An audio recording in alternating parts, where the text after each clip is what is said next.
A solid season for Missouri in 2024. What does 2025 look like? We're going to give you a very early projected record and also break down the schedule for the Missouri Tigers. Missouri's schedule in 2025 will look very similar to the schedule in 2024.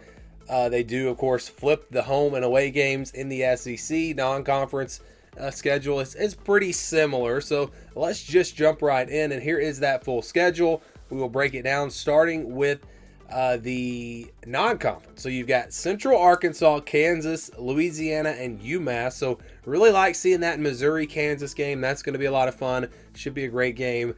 And then you've got three easier games there with, again, Central Arkansas, Louisiana, and UMass. So you look at the home and away, again, they're going to flip from where they were last year in the SEC.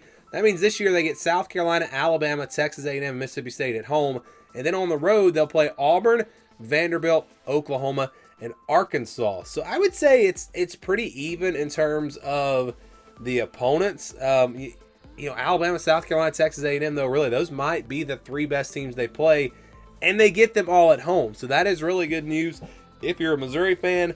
But at the same time, Auburn's a tough place to play. Oklahoma, Arkansas, Vandy on the road. Those games will be tough. So it just kind of depends on how you look at it there, which way you like it. So, if you like last year, let's just say they're not going to beat South Carolina. They're not going to beat Alabama. They're not going to beat Texas A&M. You'd rather play those games on the road if you're not going to have a chance to win them. But if they've got a chance to win those games this year, getting them at home is huge. And then, of course, they'll have to find a way to get some wins on the road. So let's go game by game. We'll start with Central Arkansas on August 30th. And then it's right there week 2 against Kansas, September 6th. That should be a great matchup there in the non-conference. Then they'll play Louisiana on September 13th at home, and then open up SEC play with South Carolina on September 20th and UMass on the 27th. And one other note here, let's just go back for a second. As you see, they've got 8 home games and only 4 road games because they have no, they have their 4 home, 4 away in the SEC, and they have no road games in the non-conference. So this is a pretty favorable schedule for Missouri. So again, back to the schedule, their first 5, in fact, their first 6 games are all at home. So you got 5 games there before a bye week. You don't have to go on the road. Yes, South Carolina is going to be a tough game, but you get that one at home. You get Kansas at home. There's a real shot for this team to start off 5-0 going into that first bye week. And that would be huge because if you look at the rest of the schedule, they've got back-to-back road games twice with Auburn, Vandy, and Oklahoma, Arkansas. So that's interesting the way this schedule sets up. But there's 6 straight home game there on October 11th against Alabama coming off of the bye week.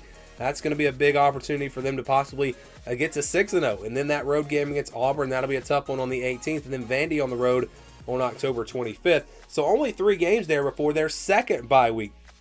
So that's interesting. So some very interesting things with the schedule. Again, 6 straight home games, back-to-back road games twice, and then bye weeks that are really close together with only 3 games in between there. So they've got Texas A&M coming off that second bye week on November 8th. That game will be at home. And then Mississippi State at home on the 15th. So again, back-to-back home games, then back-to-back road games with Oklahoma on the road on the 22nd and Arkansas on the road on the 29th. So for me, if I'm a Missouri fan, this is kind of a boom or bust schedule because you've got a lot of big games at home. If you can win those games and then pull off some wins on the road, it could be a really special season. But if you're not able to win those big games at home, going on the road, again, it's going to be very tough. So if you slip up and lose a couple of those games, it could very easily be a big disappointment for this season for Missouri. So again, I think this is one of the biggest boom or bust schedules that I've seen, and I think there's going to be a lot of close games, maybe one possession games that they'll have to find a way to win if they're going to have a big time season. So how does this stack up with the other teams in the SEC? Well, it's actually one of the easier schedules. If you look at their conference opponents from last year, they were 25-39, only a 39% winning percentage. Again, that is one of the easiest schedules right there with Tennessee and Texas. I do have Kansas in the non-conference, but overall not too tough of a non-conference schedule.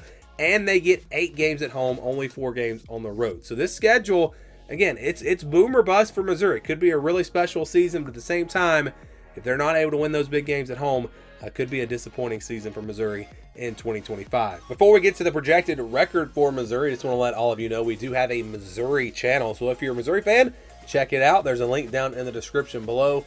Also, you should see a card pop up on your screen, so head over there, subscribe again if you're a Missouri fan. Missouri finished right where they were projected to finish in 2024. How about 2025?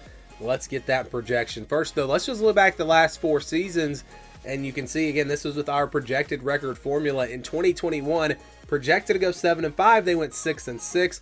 In 2022, they were projected to go 6-6.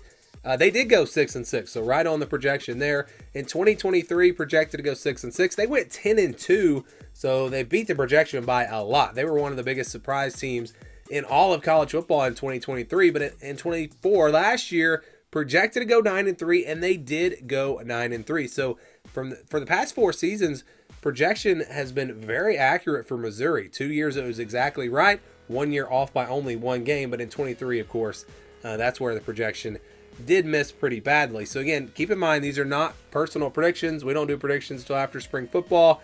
This is simply a projection with our formula that we do, and it's all based off of our tier rankings. So if you're wondering, Missouri is a tier 3 team in our way too early tier rankings. So here's the schedule. This is the scale that we use, and this is how it works. So if Missouri plays another tier 3 team, that's a 50-50 game. Obviously, it'll be in the white. If they play a tier 4 team, a tier below them, that would be in the purple, 61-70. But if that game is on the road, then it drops to a 50-50 game. So that's kind of the way this works. We'll start with the easy wins, and you've got 4 of them: Central Arkansas, Louisiana, UMass, and Mississippi State. Now, Mississippi State's in the very bottom tier, so that's why that game is in the green. I don't know if I would put that over 80%. Maybe it is at home. If it was on the road, it would be in the blue. But there's just enough separation with these 2 teams in our tier rankings to where, again, Missouri does have that game in the green. So 4 games that you can pretty much count as wins. Now let's go to, games where they should be favored, but not by a ton. You got Kansas. So Kansas is a tier below Missouri, plus it's a home game. That's why that game is in the purple. And again, that's one where Missouri will probably be favored by 7 or 8 points. But what's really interesting when you look at the rest of these games, almost the majority of their schedule, 7 of these games, these are all 50-50 games, the way it sets up with this schedule. Because look, you've got South Carolina, Alabama, and Texas A&M. All 3 of those teams are tier 2 teams. They are a tier above Missouri. But the fact that those games are at home, it knocks them down to 50-50 games. Then you've got Auburn and Oklahoma. Those are tier 3 teams. So you're going to, same tier as Missouri. Obviously, those are 50-50 games. But then you've got Vanderbilt and Arkansas. Those teams are tier 4 teams. They're a tier below Missouri, but they're on the road. So that's why those wind up as 50-50 games and not in the purple like the Kansas game. So Kansas, Arkansas, and Vanderbilt, they're all in the same tier. But again, Kansas is at home, Vandy and Arkansas on the road. That's why it comes out the way that it does. So very interesting the way this schedule sets up, again, with a lot of their big games, their tougher games at home, and then some tricky road games in there as well. So what's the projection? Well, if you've got 4 wins and you just split the rest of the games, that means you're going to go, 8-4? You're going to go 4-4 in the rest of the games, and you're going to win those 4, and that's exactly how it comes out. So an 8-4 projection for Missouri. I think that's very fair with this schedule. I don't really have any issues with that, the way it came out. If they win the home games, all the home games, they'll go 8-4. But if they slip up and lose a game or 2 at home, they could easily lose their game or 2 on the road. So again, I think 7-5 to 9-3 is kind of where this Missouri team should be expected to be, and 8-4 is right in the middle of that. I would honestly, though, I would lean more to 7-5 than 9-3, just because of all these tricky road games: Auburn, Vandy, Oklahoma, and Arkansas. If they split those games, then you still got some tough ones at home with South Carolina, Alabama, and Texas A&M. So yeah, it's an interesting schedule, but I think 8-4 again is a pretty fair projection for Missouri in 2025. So what do you guys think about Missouri? Let me know down in the comments below. What's your early projected record for the Tigers? And again, a quick reminder, we do have memberships now available. If you'd like to get early access to videos like this and lots of other perks as well, you can help support the channel. Become a member today. Link with more info down in the description below.